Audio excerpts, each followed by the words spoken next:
So here we are in the Orbit trainer, and if you recall from the slides, the next thing we have to do after creating our trait network is to provide classifications for Orbit to use to label training examples. So if you're uncertain what a training example is, the easiest way to describe it is Orbit generating levels between 0 and 100 for each of our traits, as you can see them listed down there. And the classifications are then used to tell Orbit what those trait levels as a whole say about the morality of a person. So therefore the classifications should represent different scales of morality, i.e. going from very good to very bad. So let's just set up our classifications here. Let's call the first one very good. So a very, very morally good person. A good moral person. A person who is neutral, so it's hard to describe as either good or bad. Then a bad person, and then an evil person. So perhaps I should call that very bad, just for symmetry. So when I press accept, you'll see for yourself exactly what a training example is. So as I described, Orbit has now generated levels between 0 and 100 for each of the traits that we generated in the network editor. And I'd just like to point out that if you notice here, all of the bad skills, or the the bad skills or bad traits, sorry, that we put on the right are represented on the right in the sort of grid setup that we have here. So what Orbit does is it actually looks at the setup that you've generated in the network editor, and then it mimics that in the grid setup here. So it's very important that you provide sensible structuring for your traits or skills when using the network editor. So what Orbit wants us to do now is to provide a classification for this this particular training example, i.e. he wants to know if this person is either a 1, 2, 3, 4 or 5. So very good, good, neutral, bad or very bad. Now for this particular example, this person is extremely empathetic, he's very truthful and he's very assertive, but he's also a bit jealous and a little bit selfish. So it's quite hard to classify this sort of example. So there's two options here. We could either reject this as a training example or classify this as neutral. So I'm going to say that this is neutral, just so you can get an idea of what goes on. I type 3 into the console here, and I press return. And then that previous example now appears in the inspector and was classified as neutral. So I can go back and view that here by clicking on it, and you can see the training example has been shown again. Orbit has now generated a new training example for us to classify, and you see for this example, he's assertive, he's fairly truthful, but he's overridingly selfish and aggressive and quite jealous. So you could say that this is probably a bad person, so you could give this person a classification of a 4. And this is how the training process continues. I just want to highlight at the moment that I'm not saying that this is a particularly good example of a morality network. You could probably, if you thought about it for longer, you could generate much better examples, more meaningful traits, for example, more meaningful classifications for your game. But this is just an example of how the training process and the process of creating a morality model would work. So what I'm going to do now is generate a lot more training examples off camera, and then come back once the process of training Orbit is nearly complete. So I've now generated 81 training examples in total. I was aiming for about 100, but actually found that the prediction, as specified up in the top right hand corner there, was pretty accurate after this number of training examples, so I didn't really feel there was much need to do anything more. What I will do, just to show you how the prediction has become much more accurate, I'll just give classifications to a couple more training examples. So in this case in particular, we've got high levels in the kind traits, so high levels in these traits mean that you're a good person, and fairly low levels in these, so I would classify this as a good person, not a saint but a good person, and you notice that Orbit has classified that as I would want it to, so I will confirm that, and I'll press 2. Here's another example of a very good person, probably slightly stronger than before. So I'm going to actually reclassify this example as a 1, as a very good person, because their bad traits are actually very low. So this is probably a borderline case where it was unsure whether to classify it as a 1 or 2. So I'm going to teach it that it is a 1. This is how you'd continue going on with this process. if you wanted to create more training examples. But what I'm actually going to do is now go into the testing stage. And to go into the testing stage, you type WT and then test. Oh no, I think it's just WT. That's right. So that confirms that you've completed training as shown there, and now we've enabled testing mode.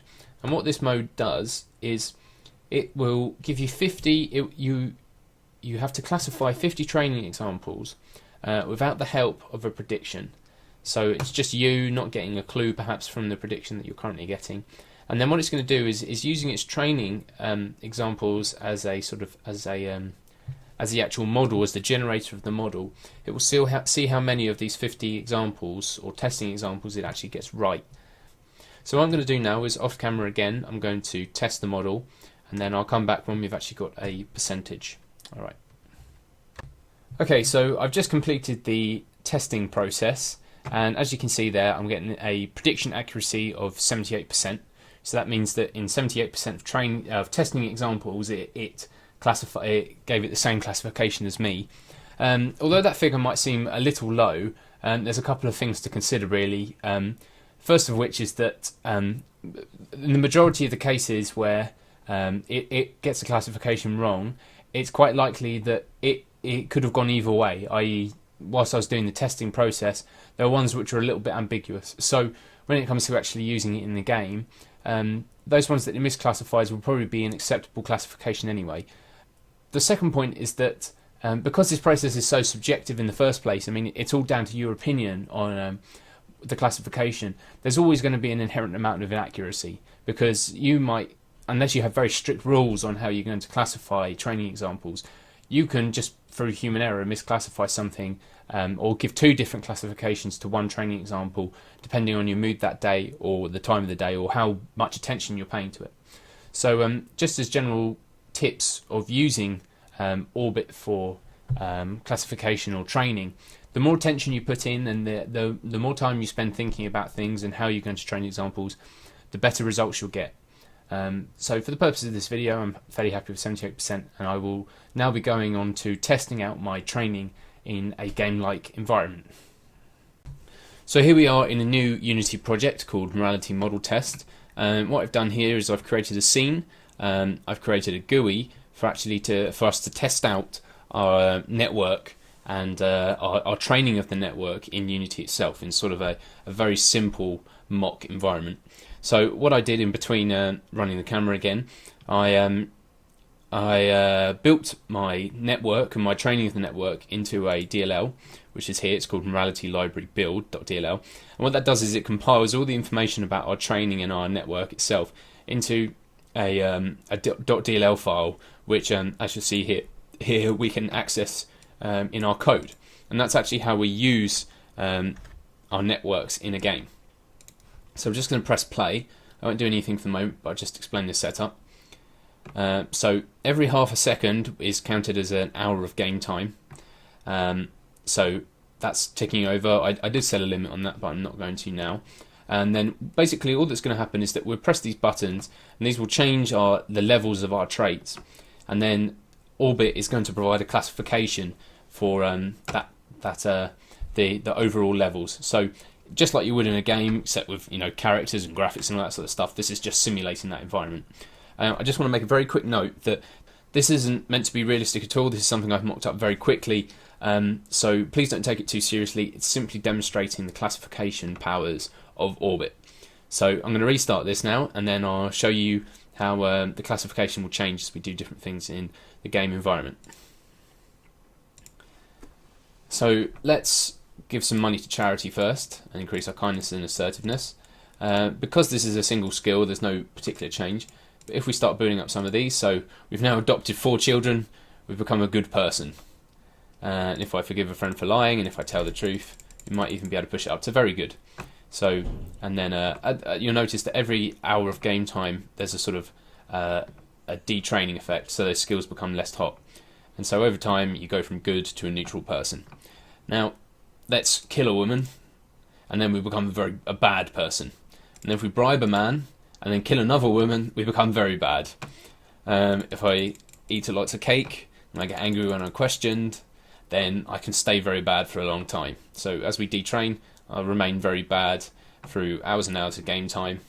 So hopefully you get the idea of how this will work, and how any combination of these events can keep you as a bad person.